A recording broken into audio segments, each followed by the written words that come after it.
একটি ঘরের দৈর্ঘ্য প্রস্থ ও উচ্চতা যথাক্রমে 10 মিটার, 8 মিটার ও 6 মিটার। ওই ঘরে সবচেয়ে লম্বা যে দণ্ড রাখা যাবে তার দৈর্ঘ্য কত?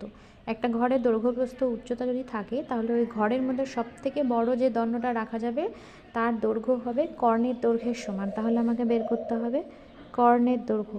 কর্ণের দৈর্ঘ্য বের করার সূত্র হচ্ছে √ দৈর্ঘ্য স্কয়ার প্লাস প্রস্থ স্কয়ার প্লাস উচ্চতা স্কয়ার। তাহলে দৈর্ঘ্য আছে আমার 10 তার স্কয়ার প্লাস প্রস্থ 8 স্কয়ার প্লাস উচ্চতা 6 স্কয়ার। 100 যোগ 64 যোগ 36 মানে √ 200।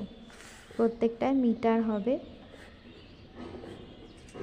200কে এভাবে লিখছি, রুটের মধ্যে 2 × 100 মিটার।